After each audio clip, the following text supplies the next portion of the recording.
Alhamdulillah kembali dalam Assalam Biz. Baiklah, apa yang anda lihat tadi, paparan tadi adalah mengenai antara kita tahu sejak PKP ini, COVID-19 ni, banyak antara kita yang terjejas pendapatan, yang memerlukan bantuan daripada kita, rakyat Malaysia sendiri. Kita bantu kita. Jadi itu antara yang perlu kita lakukan dalam membantu mereka yang terjejas akibat COVID-19 dan juga PKP. Ada yang ramai kehilangan pekerjaan dan sebagainya. Jadi oleh itu, Malaysian Relief Agency ada mencakapkan hati yang membantu dan jiwa yang menerima. Kita nak tahu apakah di sebalik perkataan ini, hati yang membantu dan jiwa yang menerima. Kita bersama dengan Setiausaha Agung MRA. Assalamualaikum, Dr. Syarizal Azwan. Terima kasih Adi. Okey, terima kasih bersama Assalamualaikum pagi ini. Alhamdulillah. Baiklah, kalau kita tadi berita dia mengenai bantuan mereka yang terjejas COVID-19 dan sebagainya. Jadi, apakah yang dimaksudkan dengan hati yang membantu dan jiwa yang menerima ni? Adakah jenis saya kempen ataupun sebagainya? Bismillahirrahmanirrahim. Terima kasih Adi, TV Al-Hijrah di atas jemputan MRA ke dalam program Assalamualaikum ini. Merupakan satu yang sangat-sangat kita amat berbesar hati atas jemputan ini. Seperti yang kita maklum bahawa Allah amat sayang kepada orang yang memberi. Dalam konteks pemberian yang ikhlas itu, Allah telah tunjukkan dengan pelbagai ganjaran dan kebaikan yang diterima dunia dan akhirat.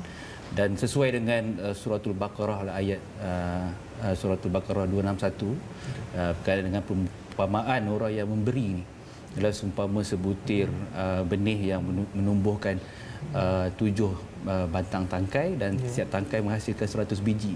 Maknanya orang yang memberi ini Allah ganjarkan dia dengan 700 kali kebaikan. Ini maknanya sifat yang ikhlas untuk memberi, dan kita tak tahu, tak sangka-sangka satu hari nanti kita yang memberi ini mungkin akan mengalami kesukaran dan Allah dorongkan orang lain pula untuk bantu kita dengan pelbagai bantuan. Kita tak tahu apa yang berlaku. Jadi begitu juga dengan hati jiwa yang menerima itu, maknanya pada mereka yang menerima macam segala kesukaran dan sebagainya, kita perlu yakin dan tenang bahawa segala kesukaran yang berlaku ni adalah merupakan ujian dan juga cara untuk Allah meningkatkan martabat kita sebagai umat Islam dan juga sebagai orang yang menerima ujian tersebut untuk kita sentiasa bersangka positif kepada Allah dan kita percaya bahawa hikmah pasti ada di sebaliknya. Sesuai juga dengan moto MRA itu sendiri, sebaik-baik manusia adalah manusia yang paling bermanfaat kepada orang lain. Itu moto kita yang kita petik daripada hadis Rasulullah. Khairun nas anfa'uhum linnas. Sebaik-baik manusia adalah manusia yang paling bermanfaat kepada orang lain. Jadi kita bermanfaat, kita membantu orang lain, maka Allah akan bantu kita suatu hari nanti, insya-Allah. Itu sedikit tentang penerangan mengenai tajuk kita pada itu, hati yang membantu, jiwa yang menerima. Baik doktor, kita dah tahu PKP sejak bulan 3. Mungkin doktor boleh kongsikan, mungkin MRA dah banyak turun padang membantu. Mungkin boleh ceritakan sedikit pengalaman sejak PKP bermula pada bulan Mac tahun ini, setelah diumumkan oleh yang berbahagia Perdana Menteri kita, MRA telah menggerakkan pelbagai bantuan, daripada bantuan perubatan kepada bantuan bukan perubatan, dan kita sebenarnya membuka mata MRA itu sendiri, dan juga saya rasa pelbagai NGO lain betapa sedang kita membantu mereka-mereka yang di luar negara sebagai contoh. Sebab MRA sebelum ni kita banyak di program di luar negara, dan juga bantuan dalam negara. Kita dapati bahawa mata kita terbuka dengan melihat sebenarnya ramai orang Malaysia yang sebenarnya susah. Ramai yang susah lagi. Dan kita dapat lihat khususnya sewaktu COVID ni. Waktu mereka tidak dapat bekerja, ada yang diberhentikan dan pelbagai lagi masalah-masalah lain. Kita lihat inilah waktu yang amat sesuai untuk MRA menggerakkan bantuan, dan kita alhamdulillah sepanjang COVID yang lepas sehingga sekarang kita masih lagi menghantar bantuan dalam bentuk perubatan, makanan, dan juga kita sediakan sukarelawan untuk mereka yang pemeriksaan contohnya agensi lain, dan juga Kita bantu dari pelbagai segi, termasuk memberi sokongan psikososial dan juga kaunseling dan juga lain-lain program yang Maksudnya kita bantuan sediakan. itu meluas, bukan setakat bantuan makanan, malah psikososial, kaunseling juga diberikan dia kepada mereka memerlukan. Betul. Perkara itu insya-Allah. Ya, betul. Baik, kepada mereka mungkin penonton yang nak menyumbang kepada MRA, mungkin macam mana caranya, doktor? Kita boleh melawat ke FB MRA, www.mra.my dan juga website kita. Dan juga boleh menyumbang kepada nombor CIMB kita untuk kita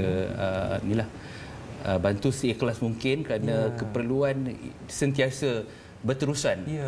Even sekarang ni kita mendapat pelbagai permohonan daripada orang ramai, khususnya di Kedah dan juga di Sabah, bantuan-bantuan makanan dan juga bantuan perubatan. Bila berlakunya Temco sekarang ni, kita lihat keperluan itu semakin meningkat, khususnya di kawasan-kawasan di Kedah dan Sabah. Saya memohonlah jasa baik rakyat Malaysia, khususnya yayasan atau korporat atau mana-mana yang sudi membantu untuk kita gerakkan bantuan kepada mereka yang memerlukan sehingga sekarang. Kes belum lagi turun, dan saya nampak semakin meningkat. Dan saya percaya kita ada masa mungkin lagi 2-3 minggu peak akan terus meningkat, dan kita patut bersedialah orang kata untuk gelombang ketiga ni sebaik mungkin lah. Kita tak tahu bila akan berakhir. Jadi mungkin apa perancangan dalam masa jangka pendek, jangka panjang oleh MRA dalam COVID-19 ni? Sebenarnya kita ada pelbagai perancangan yang kita telah susun. Pada asalnya kita sebenarnya kita jangkakan bahawa COVID ni sudah semakin turun dan kita cuba untuk bantu dari segi rehabilitasi tu. Maknanya kita lihat petty traders, perniagaan kecil-kecilan ni kita boleh bantu untuk hidupkan semula ekonomi, tapi tiba-tiba kes naik balik semula dan kita sekarang ni bergerak kembali kepada fasa kecemasan untuk pembantuan secara berterusan kepada mereka yang memerlukan. Ini sangat-sangat penting. Jadi tolong rakyat Malaysia, saya merayu bagi pihak MRA untuk kita terus membantu, bantu hulurkan sokongan dan juga dukungan kepada MRA untuk kita laksanakan program kita terbaik untuk mereka yang memerlukan sekarang di Kedah dan juga di Sabah. Dan mari kita doa sama-sama kan, kita doa sama-sama supaya kita dapat memberhentikanlah tularan COVID-19 ni secepat mungkin lah, sebab kita tahu bila dia berterusan dia akan membawa kepada pelbagai masalah lain yang akan timbul. Impak dia besar. Betul. Baik, kepada mereka yang nak menghulurkan bantuan, boleh insya-Allah secara kita boleh ke FB Malaysian Relief Agency MRA, boleh WhatsApp juga 0313-337-1672 dan insya-Allah akan boleh sumbanglah kepada akaun yang dipaparkan di kaca TV anda, insya-Allah. Kita bantu kita jaga kita, sama-sama kita hentikan penularan COVID-19 dan kita bantu mereka yang terjejas kesihatan, insya-Allah. Semoga Allah membantu kita juga sekali kita susah masa akan datang, insya-Allah. Terima kasih kepada Dr. Syahrizal kerana bersama dengan Assalam Bis pada pagi ini. Terima kasih Adi, terima kasih. Semoga dipermudahkan segala urusan, Doktor. Okey, terima kasih. Baik, kita saksikan paparan ini. Kita berehat seketika. Seketika cuma kita akan bersama. Jangan kau berduka, seorang diri, kan aku ada di sini bersamamu. Tak tahulah kata makcik pun bukan senang. Kadang susah juga hati makcik duduk seorang tu.